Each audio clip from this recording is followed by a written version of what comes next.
Yeah, party! All about just a drink. Just drink from Hartwell. Lonkero. Talking about drink.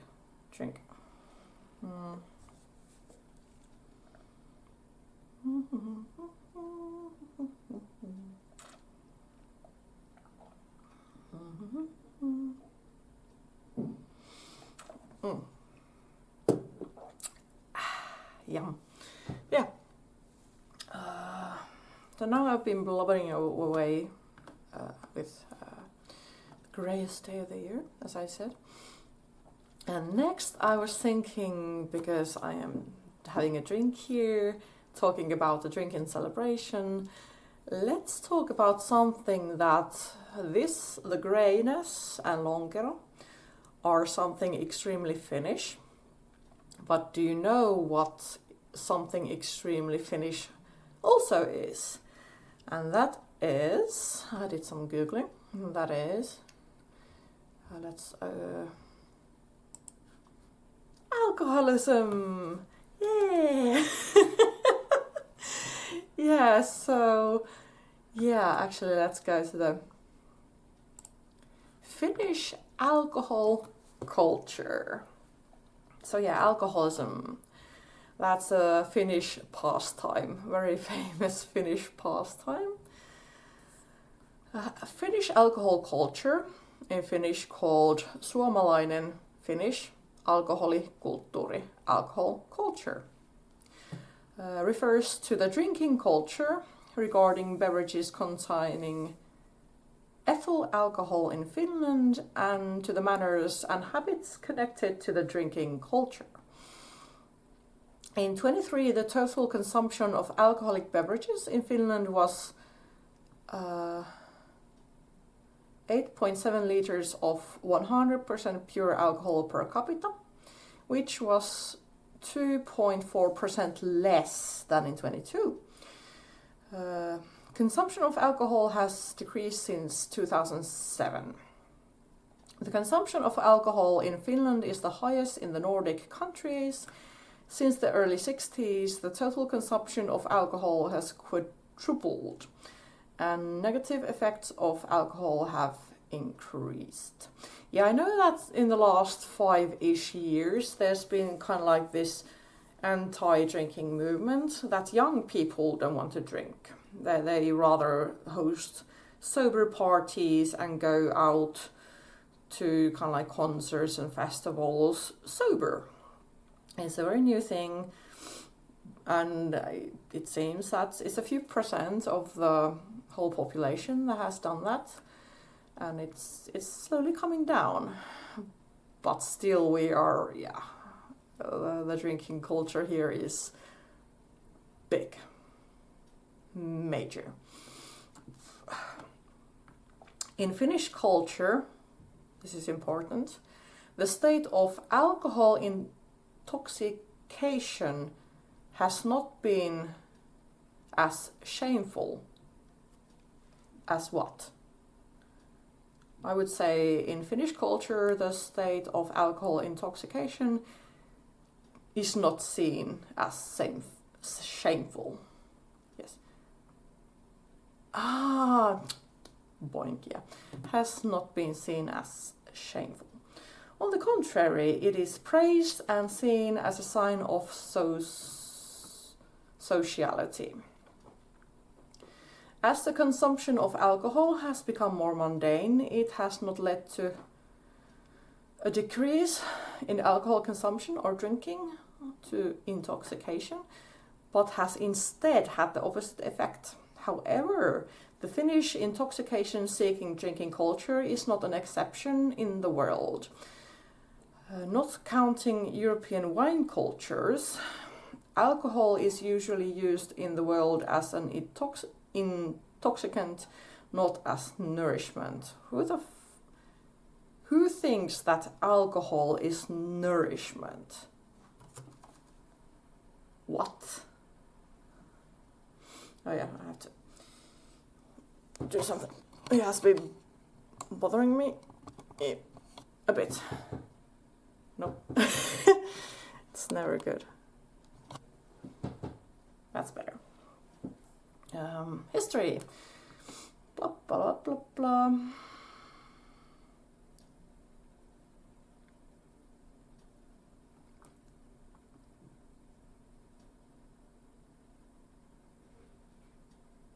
Interesting. In the early 20th century, alcohol consumption in Finland was exceptionally small compared to other European countries. However, because of political reasons, many parties started to paint an image of alcohol consumption as a widespread problem in Finland and started seeking restrictions to the consumption of alcohol. The Finnish drinking culture was partly influenced by the temperance movement and the prohibition from 19 to 32. 19, not 20. On the other hand, smuggling and legal sales of alcohol also increased. It has even been claimed that consumption of strong alcohol increased during prohibition. Duh. Citation needed, but yeah, I can imagine that. You restrict something, you want it. That's basic nature of people. After prohibition ended, sales of alcohol were handled by the state-owned monopoly Alko. Here you go, Alko. And so-called alcohol cards were used from 44 to 56, restricting the sale of alcohol. The alcohol cards were finally discontinued at the end of the year 70. Let's see, so Alko is a store. Actually, let's do this.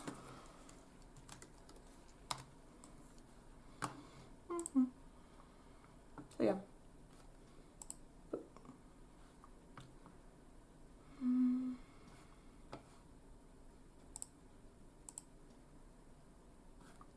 Yeah, this is the Finnish shop, Alko. So it sells everything over and under. Actually, it sells everything from 0 to as high as you can sell alcohol in Finland. I can't remember, is the highest like 60% or something. You can't buy 80 in Finland. That's illegal to sell it. But yeah, let's go to Finnish alcohol.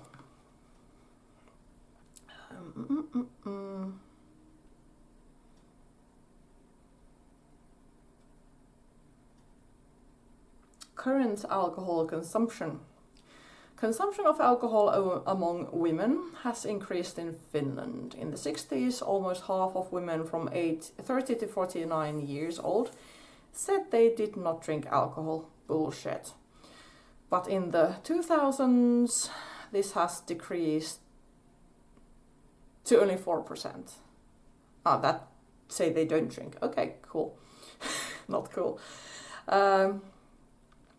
Increased consumption has made the image of alcohol consumption more mundane and obscured the dangers related to it. There have been suggestions to reformat the classic Finnish slogan, "Jos ajat, et ota." So if you're driving, you do not drink. Into "Jos odotat, et ota." If you're expecting, you don't drink. And to add it to labels of alcoholic beverages to warn against alcohol use during pregnancy. Yeah, I've seen those labels. Let's see if they have the label pictures here. Yeah, here. And this became kind of like a joke in one of my group of friends that no drinking for fat people. So if you're fat, don't drink. I know that's horrible, but yeah, low grade humor, best humor.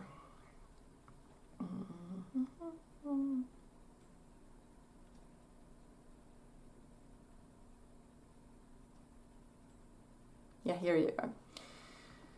However, not drinking alcohol has become more common among the youth.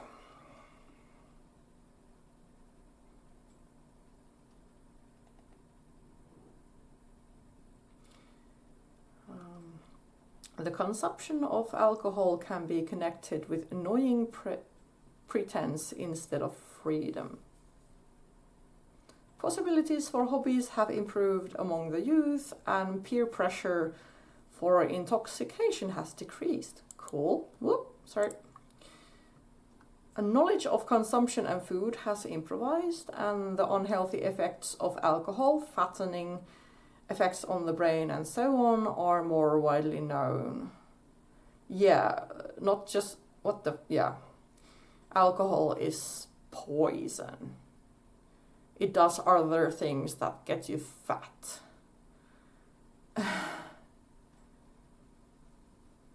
The so-called straight edge movement has spread to some parts of Finland, which was born in the punk subculture to combat the self-destroying way of life and indifference in the world. Okay.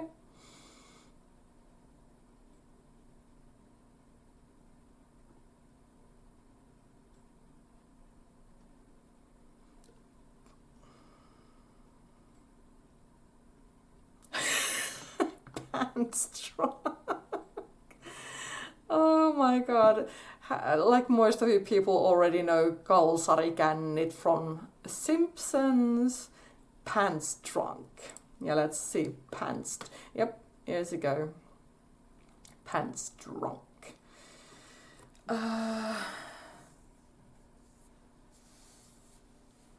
Pants drunk.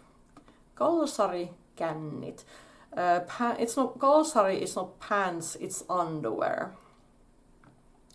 It is a form of drinking culture originating in Finland, in which the drinker consumes alcoholic drinks at home, dressed in very little clothing, usually underwear, with no intention of going out.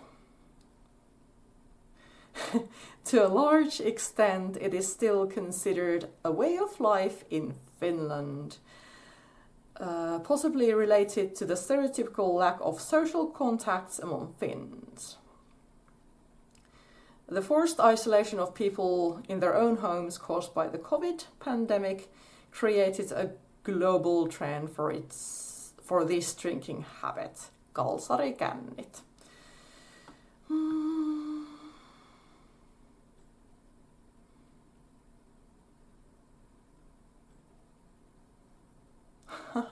Cool. The Australian brewery Two Birds Brewing launched a line of beers called Kalsarikännit in 2020. That's so cool. That's so cool. Yep. Oh, this is also...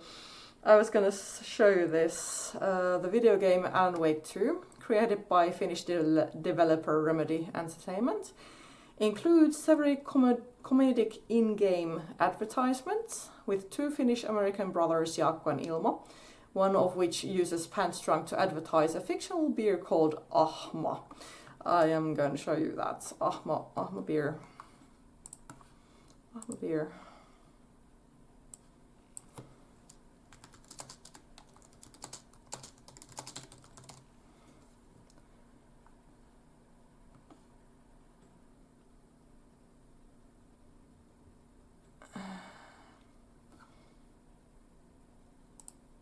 Here. Jaakko, we're going to a cool guy's house to drink some brewskis. Are you coming? No, Ilmo. I'm very busy wearing a turtleneck and drinking wine like an asshole. Oh dear, I know what Jaakko does. I'm here to the rescue.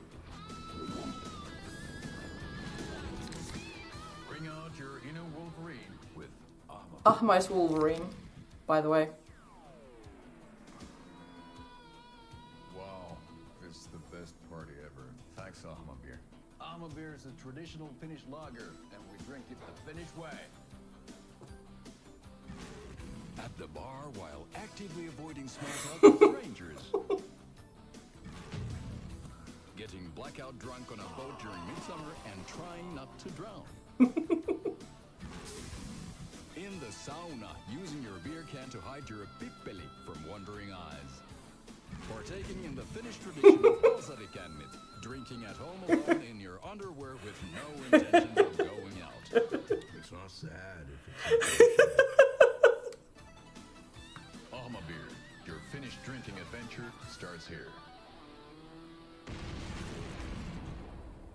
Yeah, when I saw a Let's Play of Alan Wake 2, the whole game was littered with Finnish humor. And I can bet you anything, only a Finnish person really gets this commercial. And also the Ahma beer is actually related to, we have a beer brand called Karhu, which is a bear. Yes, I'm 18. Yeah. So here you can see the bear and the Ahma. So yeah, it's most definitely taken from the Karhu bear product. But yeah, I have to go back.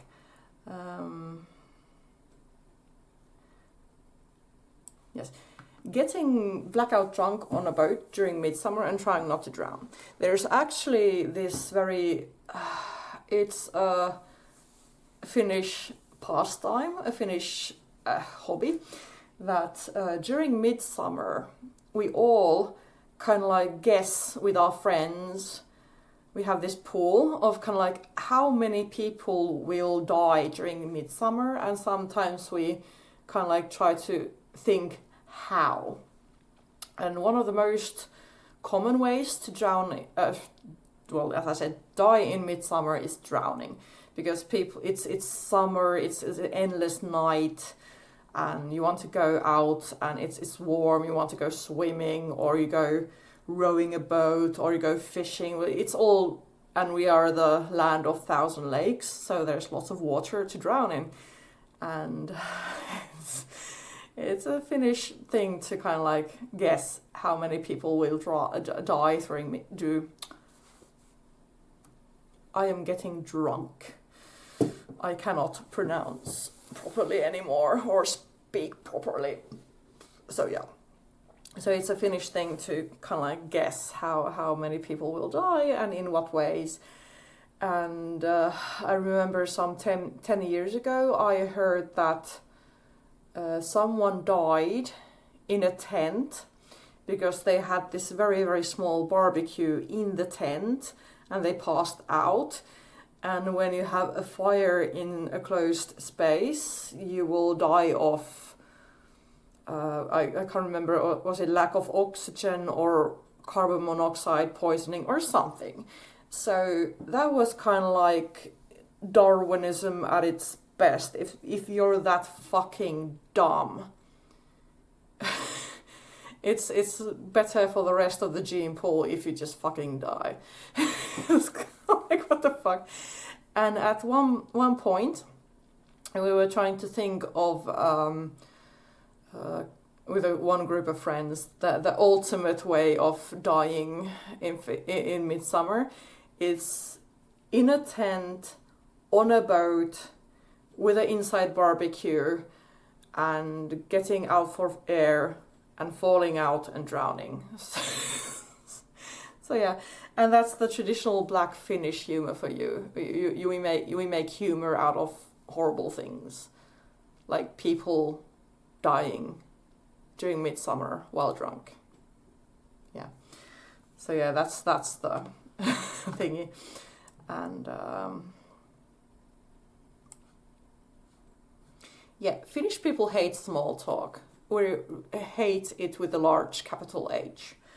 We are not people who talk. But then again, foreign people who know Finnish people say that that's an urban myth, and the Finnish people like to talk there like blah, blah, blah, blah. You can't get Finnish people to shut up. I'm kind of similar. I'm getting tipsy. I'm similar, but in general, kind of like if I'm out, I don't like to talk to strangers. It's like, get the fuck out. Not my thing. And yeah. So yeah, let's go back here. Oh, pants drunk. In Frankenstein's monster of the Simpsons series, the pants trunk is mentioned as its proper name when Homer Simpson claims that he did Kalsarikannit before it was cool. Let's see if I can find that in here.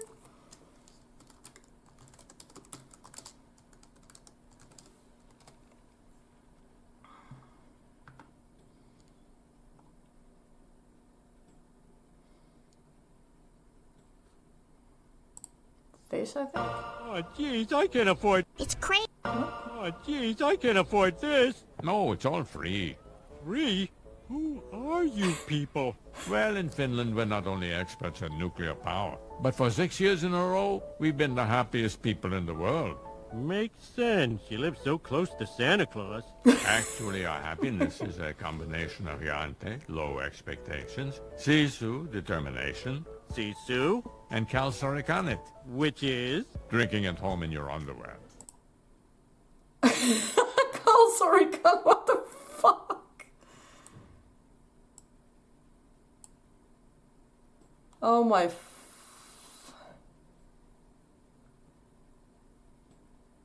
Who the fuck made this subtitle? No, ignore the fucking subtitle. Kalsarikannit. which is... Drinking at home in your underwear. Oh my god. Magnificent. We also offer... That was horrible.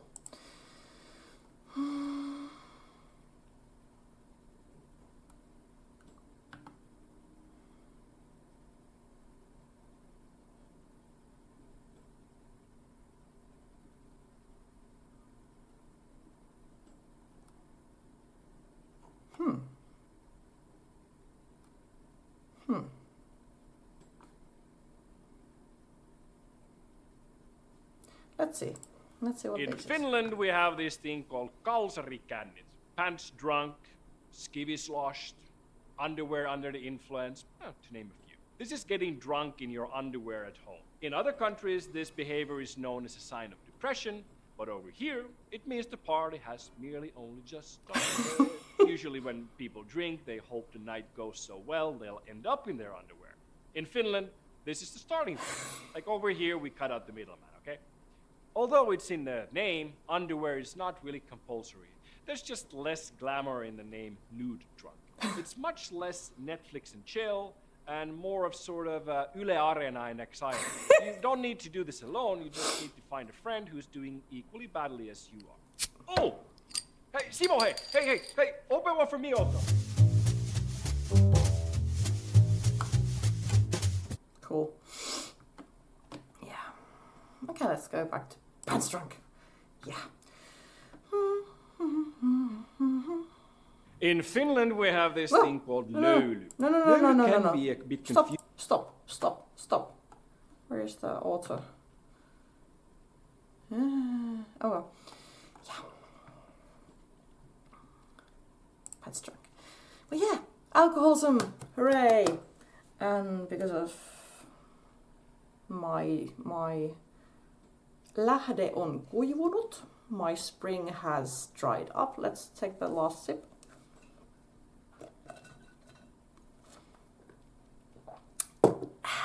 Yeah. And because we're talking about alcoholism, let's drink some more. There we go. Next up, I'm gonna take the lemonade one to get this fresh. This is just so freaking good. Oh, the sound. So let's pour this here. Oh, I'm gonna. Wait a minute. I'm gonna.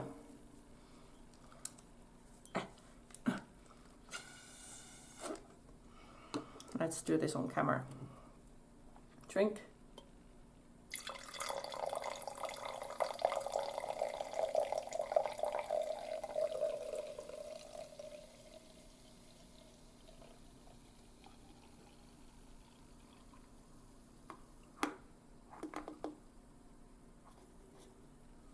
There you go. And put the lid on.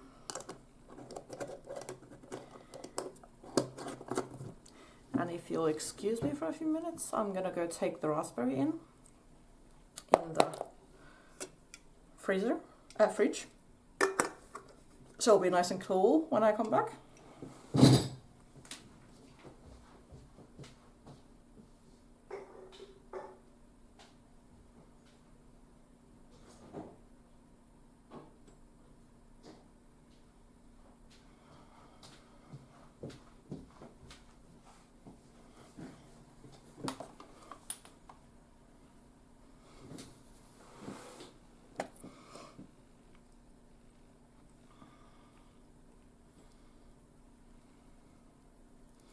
And I'm back.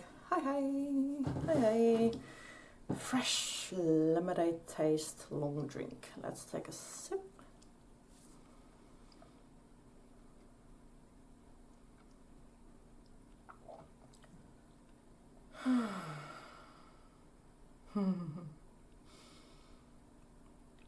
Nice. Let's take another sip.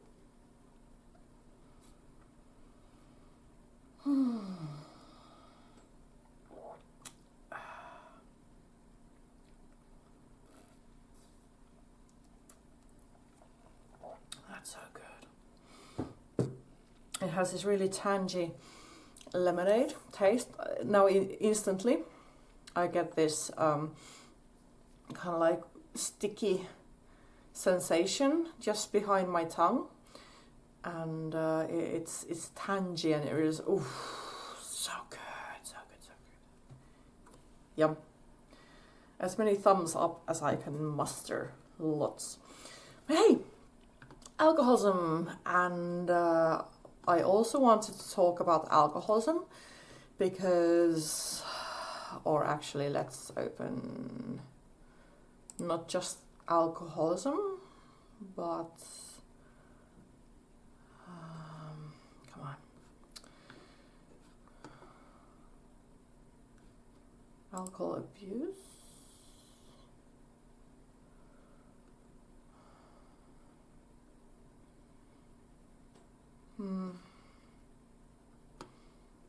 Alcoholic.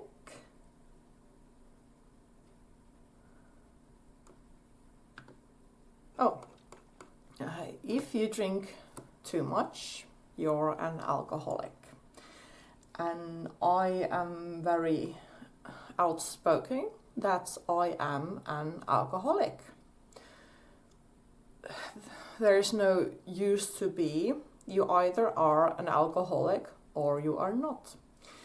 And I had severe alcohol abuse 20 years ago. And I'm going to tell my story about that. I did tell about this or talk about this when I talked about my bipolar disorder. And yeah, hi, I am Tulen Raivotar and I am an alcoholic. And my track to alcoholism started pretty late, because it's typical in Finland that if you're like the age of 11, 13, whatever, you already start to what's the word? You start to experiment with alcohol. And so yeah, I remember when I was a kid under the age of 10, I remember that's the first time I tasted beer, and it was horrible, and that might be the source of my dislike for beer. I fucking hate beer. I'm ew. But I did not experiment with alcohol. It was not purpose like I'm gonna drink beer because it's cool and I want to experiment. The thing was that my parents had some friends over, and they were like very sophisticated. They were drinking sophisticated, so there was a few drinks here and there. And I remember my parents' friend and as my mom, maybe even my dad, sitting at the kitchen table, and my parents' friend had a big glass full of wine. beer, and the beer had that foam on top of it. And because I was a kid and I had no idea what alcohol was, I thought that it was whipped cream. So I approached my parents' friend and I asked him, as a small kid, that, hey, can I taste that cream? And I remember kind of like, didn't realize it at that time, but I remember that he was kind of like, heh, well, of course you can taste the cream. And my parents were there, and I think they kind of like had this eye contact that my parents kind of like non-verbally said that it's okay. So me, a small kid, took my finger, scooped out the beer foam and tasted it, and it tasted fucking horrible. So that's my first contact with beer, and it was fucking horrible. So yeah, that's what happened, and yeah. And when I was of a certain age, and my like fellow like students from school, friends, whatever, they started to experience with alcohol, I was kind of like, fuck no, I don't want. And especially because when I was a kid, I was very I was a very good kid. If my parents told me not to do something, I did not do it. I was very well behaved in that sense. That's why I've also never smoked cigarettes, I mean, because when I was a kid, my parents told me never to smoke, and I obeyed them. And when I was old enough to realize why I should never smoke, I made the decision, I think I was 10, 11 at the time, I made the decision myself that I will never smoke, and I have never smoked, and I never will. And that was also my attitude with alcohol when I was a kid. My parents told me not to drink, and I didn't drink. So I didn't try it out when I was younger, and yeah, it's just like, nope, not gonna. And the first time I tried alcohol after my kid experience, I was 16. I was at the theater opening night party, and there was alcohol there, and I had a taste of cider. Finnish cider, not European cider. Finnish cider is just like a soda, but with alcohol. Yeah. So I remember during that evening, I had 1.5 bottles. So the bottle was half a liter. So 1.5 of half a liter bottle of cider I drank throughout the whole night, and I was tipsy as fuck. I was giggling, and I was like, hey, this is fun, you know, a very traditional teenage drunk. So I did that. And at that time I also had a boyfriend who, alongside her, when I hung out with his friends, we had 1 or 2 ciders now and then. But basically I would say I was a teetotaler when I was at that age. So drinking was not my thing. Nope. Actually, no, drinking wasn't my thing. So yeah, everything was fine until I moved here to Turku from not so far away. And all of a sudden the closest bar was not 20 kilometers away, where I had to go by car. The closest bar was when I went out of my flat, around the corner, and it was there. So my alcoholism budded when I just started to go out. And at that point, I was extremely shy. I was a shy girl. Not anymore, but back then I was like crazy fucking shy. And speaking with people, I had problems with speaking with people. I just couldn't. Nope. So I noticed that when I had a drink, you could all of a sudden I could speak to strangers like nothing. I had no problems with speaking to strangers. So that was a life changer. Yeah, drink.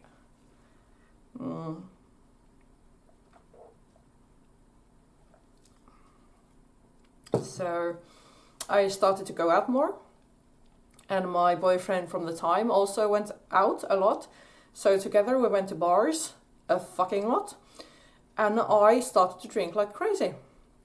Because the more drunk I got, the more fun I had, and that was like a deal done in hell. I became very social.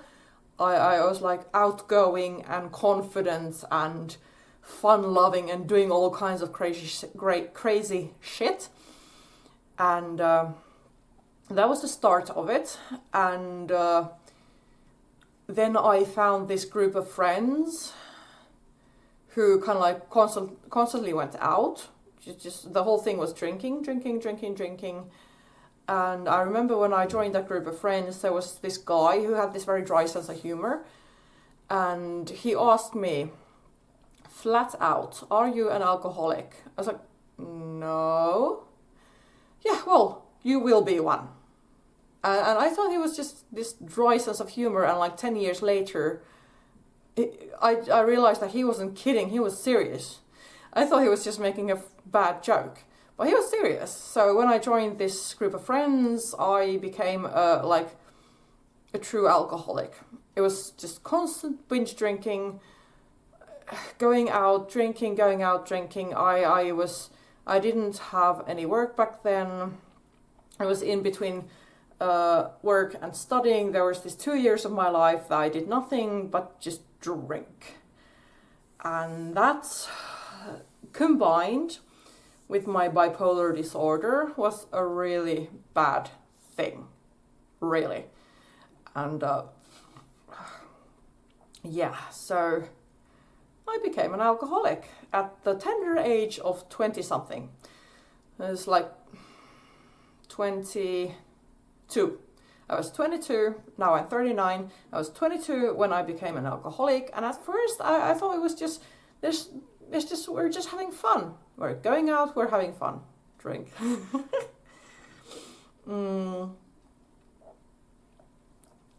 So that became my normal. Constant drinking. And in 2000, so this started in 2008, and 2010 I started to study again, and the alcoholism didn't go anywhere. I went to school, but it was very, very rough, because I was drinking constantly. Not only binge drinking during the weekend, I drank during the week. I came home, had some drinks, but because I was so young, it didn't affect me. I didn't have hangovers. I still don't have hangovers, no matter how much I drink. So good genes, fuck yeah.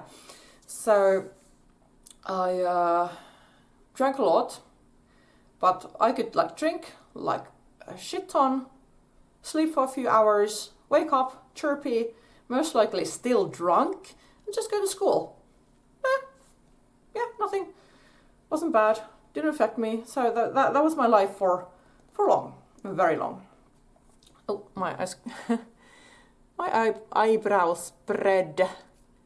Don't spread your eyebrows. No, go away. Boop. Yeah. So I drank a lot, and at some point it started to affect my health. So I started to be more tired, more cranky, more depressed, more everything. It was just a downward spiral towards hell. And it was 2011, late 2011. It was Halloween, when the first kind of like drunk accident happened with me. I was out with this group of friends, so we were drinking, and then we came out from the bar, and there was this concrete steps from the bar. Door was not on ground level, it was a bit lower, and I was coming up the steps. I had platform shoes on, and one of the steps had a big hole in it. So we were coming up the steps, my platform heel went to the hole, I fell back, and there was this bar thingy, this metal bar thingy, and I hit my head straight into the bar, and blood started to gush out. And I was just drunk, I was just what's going on? Oh, blood, oh no. And then my friends were really worried, like, fuck, that blood is not stopping. But if you've ever had a head wound, there's lots of blood. there's lots of blood around the head, so if there's even a small wound, the blood will gush out and it will not stop. So my friends called an ambulance, I went into the ambulance, and I was just happy I wasn't considered at all. I was just like, hey, I'm in an ambulance, fuck yeah, this is my first time ever, fuck yeah, ambulance. And I went, and my head was stitched, and during that time I started to sober up a bit and get more kind of like, what the fuck is going on? And it was stitched, and I was sent home, and that was kind of like the next morning I was like, okay, that could have gone better. So I decided that, yeah, maybe I should chill a bit with my drinking, but that thought like went away almost immediately, so I just kept on drinking. And back then I was also kind of like doing a lot of self-harm because of depression and undiagnosed bipolar disorder, and everything was going on with my life. So the eve of New Year, I was at home drinking, depressed as fuck, and I did not try to kill myself, but let's just say that the knife was a bit too sharp than I thought, and my wrist was bleeding, and it didn't stop, and I was like, fuck. So again, call to the ambulance, hey, I need some help. Back to the ambulance, going to the emergency room to get stitched. And this time I was not happy to be in the ambulance. I was very kind of like, what the fuck? What did you do? What the fuck did you do? You fucking idiot. What the hell? What the hell? And then when I finally got to the ER, my hand was stitched. I know you can't see it. Maybe you can. Nope, even I can't see it. Anyway, I've got stitch marks there. And the doctor there said that, are you getting any help? And I told him that no, but I will. And after that I decided that enough is enough. I have to stop drinking, I have to stop all this shit, and I have to get help. And this isn't healthy anymore. So the start of the year 2012, I went to the public health care, I asked for help with my alcohol abuse, and they gave it to me. And there's this drug here in Finland called antabus. Actually, let's see if it's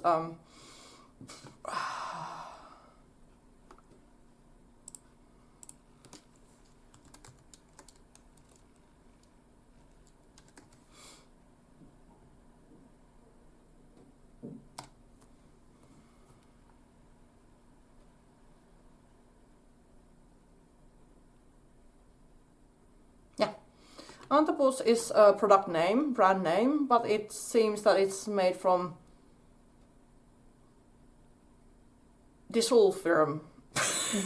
I'm not even trying to pronounce that. Nope. So yeah, so it's a drug. So when you take the drug, drinking becomes hazardous, and it makes you ill instantly. You have one drink of alcohol, you just feel horrible. It's like instant hangover. And if you try to drink while after taking the medicine, you can literally kill yourself. It is really, yeah. So they prescribe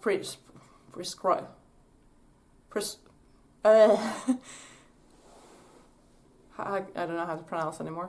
They gave me the drug called antabus, and then I started to take it, and I took it for 3 months. It took me 3 months to get over my alcohol abuse. 3 fucking months. For 3 months I took the drug every morning, and it stopped me from drinking. And at that time I was still socially awkward, but at that time I decided that enough is enough with drinking and being socially awkward. So I started to go out and meet people sober and learn, hey, how to be social with people sober. If I can do it drunk, why the hell can't I do it sober? So it took me 2 years to learn how to be social. And there were a few things that I learned that really kind of like opened my eyes. One of the things that I noticed in like speaking with people or meeting up with people, one of the corner questions is, how are you doing? And here in Finland, we're not in America, here in Finland, we really mean that when we ask it. It's not, how are you doing? Fine, thanks, how are you? Fine. That's now not how we work in Finland. If you ask, how are you doing? You fucking reply. It's not small talk. In Finland, we talk big or we don't talk at all. So I started to ask people, hey, how are you doing? And they start to talk about their life, and that's it. That's the cornerstone of talking to people. Hey, tell me about yourself. Hey, how are you doing? That's it. And when I learned that, it was kind of like, this is easy as fuck. Why did it take me over 20 years to realize this? So yeah, 2012, when I got help and started to do this, I was 26. So yeah, about fucking time to start to become social. And once I got through that hurdle, like a few years, it's just like, nowadays I love talking to strangers. I love meeting people. It's just, I love it. I really love it. I became this social animal from that awkward hermit that I was. But yeah, back to drinking. I stopped drinking for 3 months and everything was fine. And then I started to drink again and it was like nothing had happened. So it's like back to just binge drinking, constant drinking. And for years it was like on, off. I stopped drinking altogether. And then I started to drink again. It was non-stop drinking. And it's like, it was one or the other. There was no middle ground. So at some point I had to learn how to drink responsibly. Like I have been doing now. It's like, drink.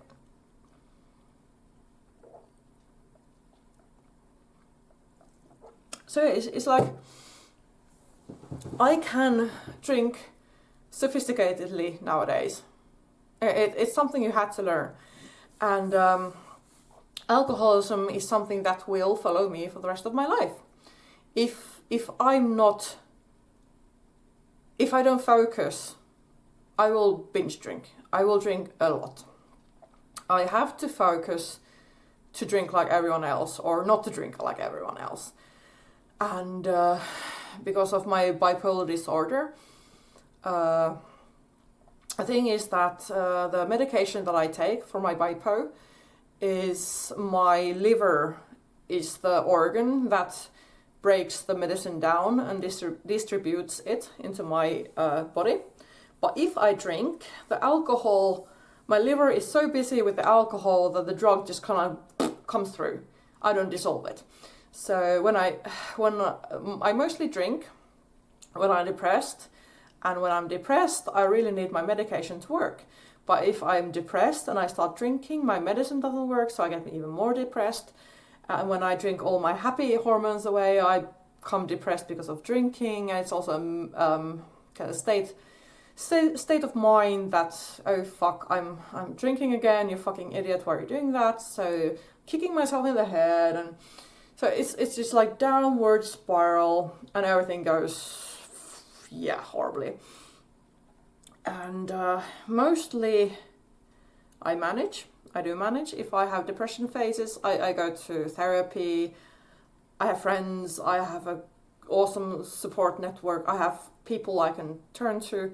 But sometimes, no matter what you do, the depression is just too much. So I just open the bottle, plop, and go back to drinking. And it's like, go really deep into that horrible downward spiral. And you need a lot to come out of from there. Really, it's a struggle. But I've done it before. I can do it. Every time I really have to, I can do it. I'll just put the cork in, take some antabus, and chill the fuck out. And the worst thing is, if I've gone into a drinking phase, the worst thing is it's not to stop drinking. That's the easy part. The withdrawal symptoms, that's the difficult part. And I don't get physical withdrawal symptoms. because well, I don't even get hangovers. It's just something good genes, as I said earlier. I have good genes, hooray! But yeah, the mental withdrawal from alcohol is one of the worst things I have gone through in my life, over and over and fucking over again. The mental fucking withdrawal from alcohol abuse. And it's like, because of bipolar, I have depression phases, bleh. I have those phases, and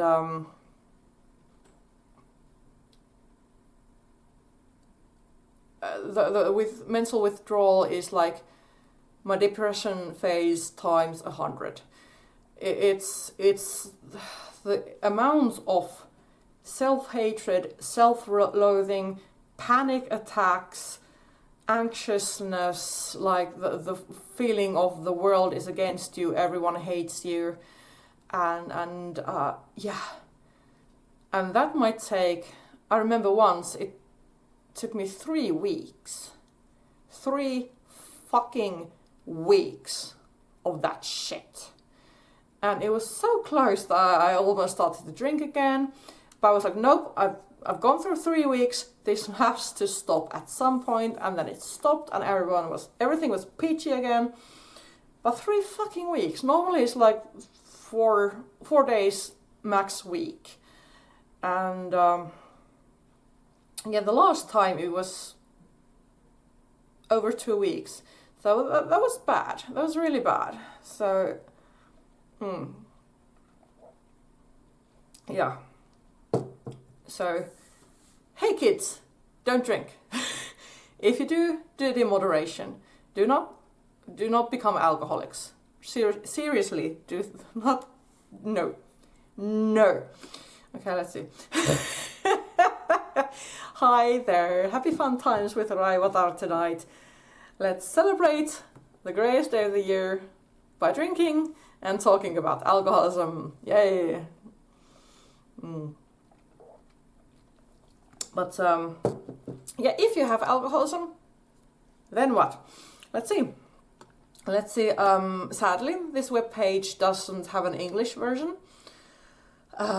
In Finland, we have this thing called A-klinikka. It's like a clinic. There you go, the logo. A-klinikka. I'm not sure where the A comes from. Is it A for alcohol, or it's been here since the 50s. So yeah, ever since people started to drink freely. Here's A-klinikka, because you seriously need fucking help.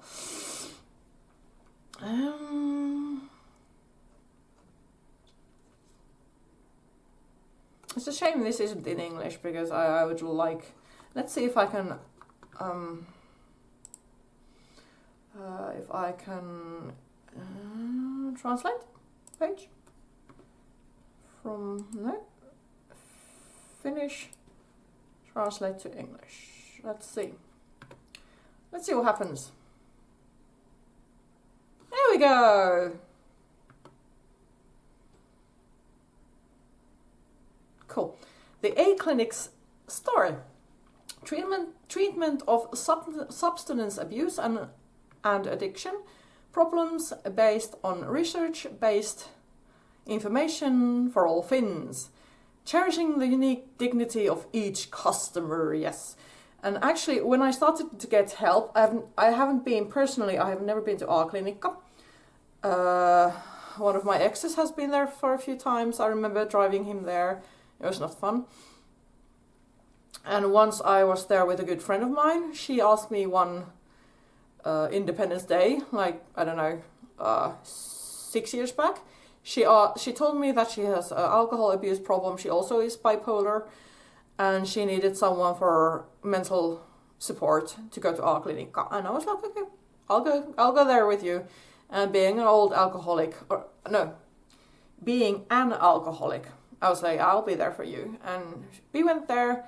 She got help. She was sober for a while, but not for long, and she has just continued on the same downward spiral spiral that I went through. So yeah, sadly,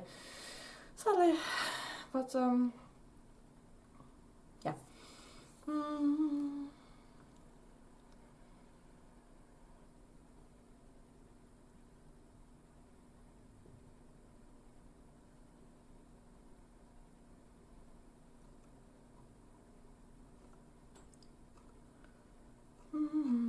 Let's see what else.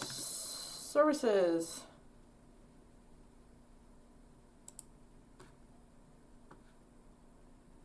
Oh no, it's finished again. So it's only that one web page. But yeah, if you're in Finland and you're an alcoholic, go either to the public health service and ask for antabus, but they will not give you support. They'll just give you the drug and say have fun, or don't have fun. Wink. But yeah, so if you're in Finland, if you're having problems, go to A-klinikka. They are professionals about that. They know how to help. They have, I think, psychiatric help. They have doctors there. They have all kinds of...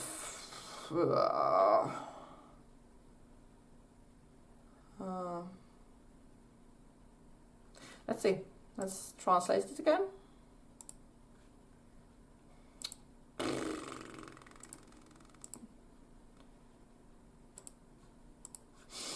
There you go. Services. Ah! I am a fucking idiot. 1 moment. Translate. Finish. English. Finish. English. Translate. Here we go. Services. Here we go. Don't click. So yeah. Outpatient treatment. Yeah, that's not English, but it's avohoito, so treatment.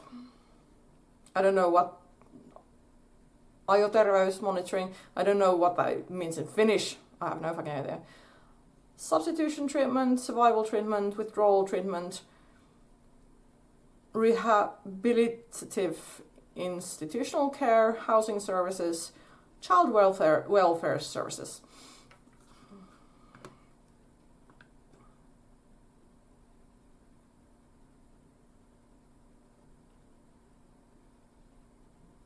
Okay.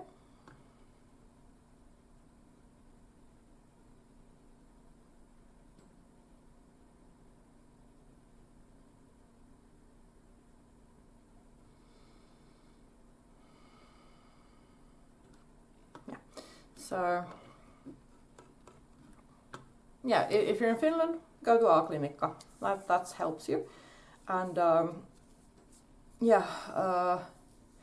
in the world, I don't know what helps you, but the most likely will be maybe from the public health care, I don't know. But here in Finland, because we are a drunken-based nation, we have also solutions for that. So yeah.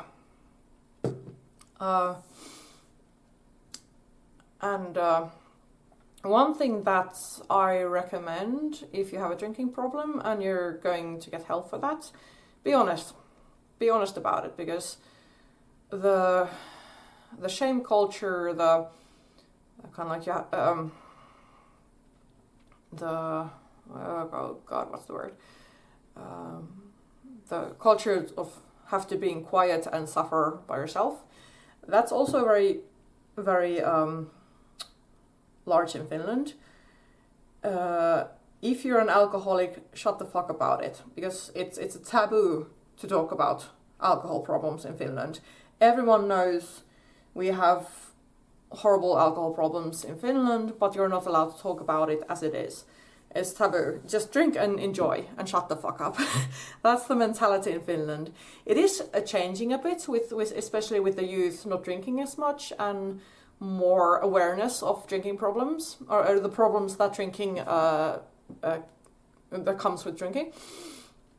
But I remember in 2012 when I went to all kinds of gatherings, and I'm very active in local or all kinds of organizations and stuff. I still remember that. Let's see if there's a translation to the word pikkujoulut, because I am very, very, very, very interested.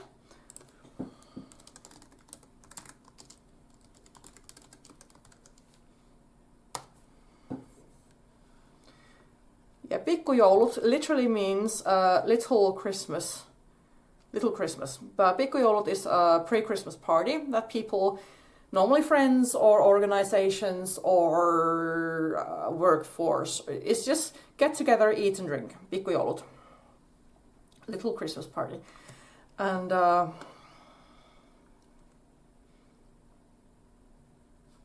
let's see if it's somewhere else in like... Pikkujoulu is a Finnish tradition of pre-Christmas celebrations. Yes. And it might be somewhere like in Sweden stuff. It might be a like Nordic thing, but in Finland, pikkujoulu is a big ass celebration thingy. So I remember I went to a pikkujoulu with a group of friends or from an organization, a gaming community, and we went to Tallinn in Estonia for a few days to drink the fuck out. And I went there sober. And I remember throughout the trip, I spoke with people, and I told them. Of course, they were asking, you're here with us on a pikkujoulu trip. Why are you not drinking? And I was like, well, I have an alcohol problem. I'm an alcoholic and I'm trying to get over it. And the people were horrified that I spoke that way. And they were like, you can't say that. I'm like, sure I can.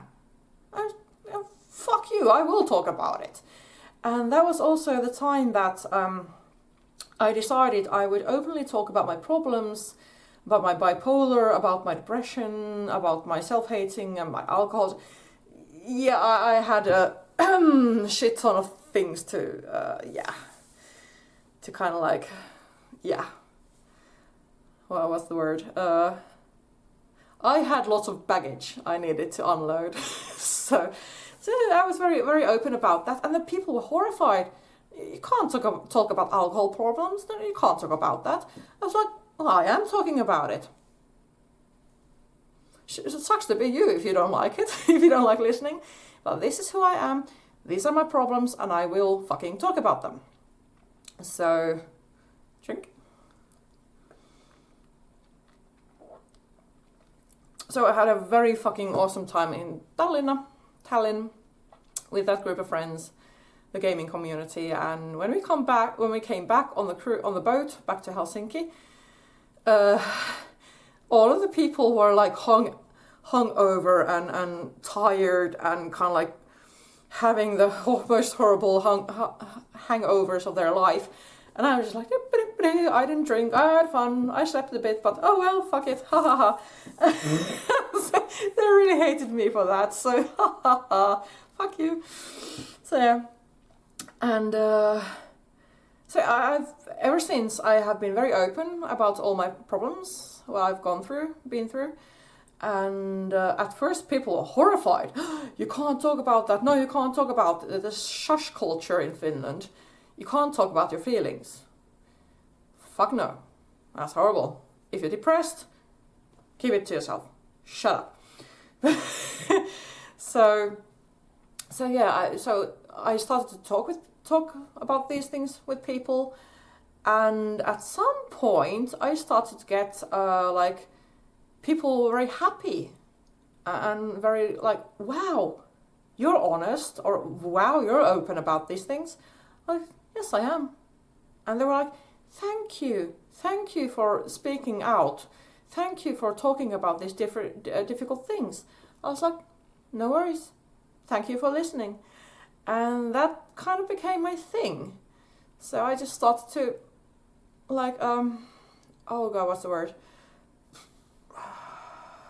Educate people. I started to educate people and tell them what it feels like to be an alcoholic, and my struggles, and how I got over them, and how they came back again, and how I got over them again.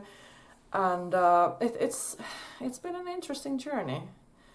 And oh yeah, one thing that I fucking hate like fucking crazy is especially the sobriety programs, the ones that you know best from popular culture, like TV series and movies, is the American way, and it's always you have to give in to a higher power. It's like, fuck you, no, you have to get the strength from inside yourself.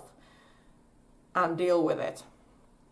And someone once actually did explain it to me in a way that I kind of got the higher power thingy, because someone told me that if you're an addict and the addiction is so strong, the only thing that can kind of like be stronger than an addiction is kind of like finding some sort of religion. Because when you find religion, something just goes fucking wrong with your brain and you become obsessed. And that obsession is stronger than your addiction. So when you get obsessed, possessed, whatever, that kind of like that's just stronger. So you lean into that, and that helps you recover. And when my friend explained that, it explained it like that to me, I was like, now I get it. But it's like, no. Here in Finland, as I mentioned, the A-klinikka, there is no religion there. It's just helping people and figuring out how will you survive, how will you get over this, how will we find the right treatment for you as a person. No, like, oh, no, here's a pamphlet and here's religion, have fun. No, not like that. And yeah.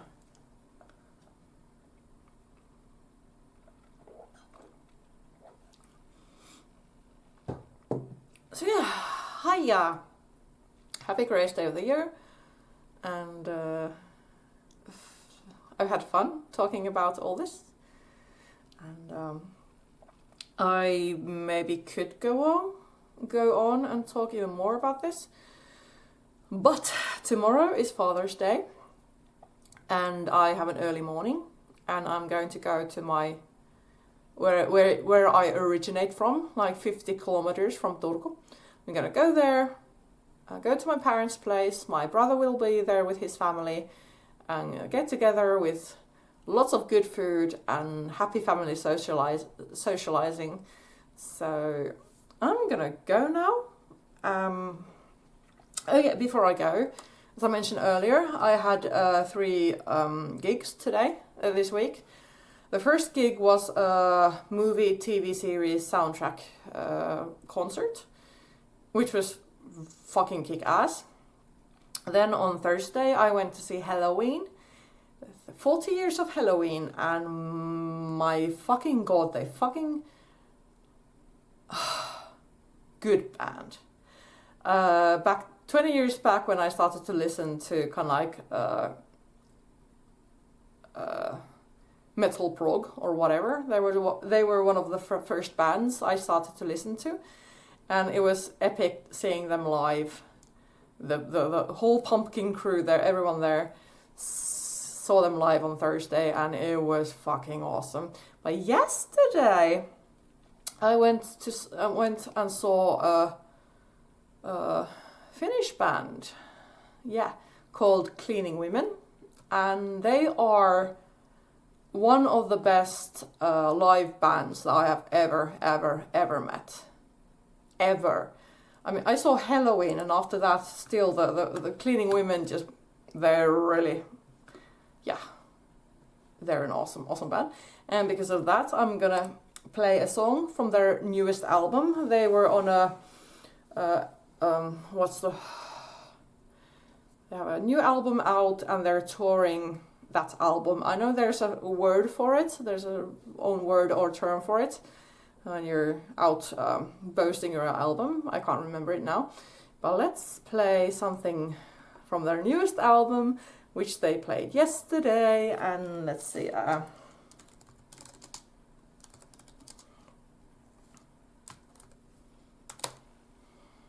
There we go.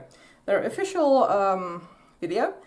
And like they said yesterday at their gig, they actually they filmed this official video in Turku, in somewhere what's the word? familiar. And when I saw the music video today, I realized that the video was done in the same place they performed yesterday, so that was cool. But hey, let's see the newest, one of the songs from the newest album from Cleaning Women, 1984. So let's put it on. Let's see. There we go. Play. Oh yeah, and I will not tell you the genre of this. Yeah, let's see people get shocked. And this is one of the best live performance bands I've ever seen. So yeah, that's a lot, especially because like on Thursday I saw fucking Halloween. So yeah, let's listen to Cleaning Women, 1984. Let's go.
Okay, so that was Cleaning Women from their newest album. I think that might be the starter song from their newest album.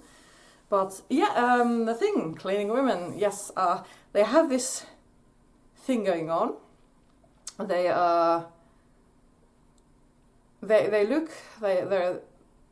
look like they're from like Soviet Union cleaning ladies. They have this black smocks or dresses on, some eyeliner and black stockings and very old worn down army boots. They look like very old and tired cleaning women from the Soviet Union. And all their instruments are done from household items. They've done them themselves, and one which really always gets me cracking is here. No, oops, sorry, fuck. What the fuck? Is the... Why doesn't they show me? There you go. Here is, for example, a drying rack, and here's the drummer, and here like this is a serving tray, and underneath they have like plastic buckets and all kinds of household items. They have like lids from pans, and it's just like household fucking items. They built themselves from. It's mind blowing. When I first heard them like almost 20 years ago, it's like mind blowing. It's like, what the fuck is this? This is so fucking cool. And when I saw them live, okay, this music video is like you take a glass of wine and you pour like water in it. It's very watered down. But when you see these guys live, the live perform, the energy they have on stage, the everything they bring in their performance is just like mind blowing. Every time, I haven't gone to many gigs. I think yesterday was the 4th gig I've ever been, their gig. But every time I've gone to a gig by Cleaning Women, I couldn't stop dancing and grinning from ear to ear like a fucking idiot. I go into the sort of like mind space. It's a happy place. It just yeah. So yesterday was so fucking awesome, and I even had a chat with the boys afterwards. That was just like geeking out like a little fangirl. I was like, ooh, cool, yay! But really nice lads, and an extremely awesome live band, and they yeah. So yeah, that's what I did last night. But happy Saturday. I'm gonna sign off now. I had a nice chat, and next week, let's see what I'm gonna do next week, because I was planning on playing more, playing that Silence of the Sleep by Jesse Makkonen, but because I don't have Monday free in over a week, then I can't play a game because I have to go early to bed because I have fucking work. But next week I don't know what to do yet, so I'll have to surprise myself and then think of something to stream about. But I'll see you next Sunday after 6, and yeah, happy Saturday, happy greatest day of the year, happy drinking, happy alcoholism, no wait, happy everything. So Tulen Raivotar will sign out. Have fun. Okay, keep safe. No wait, be safe, whatever. And see you. Bye bye. Bye bye bye bye. Hey.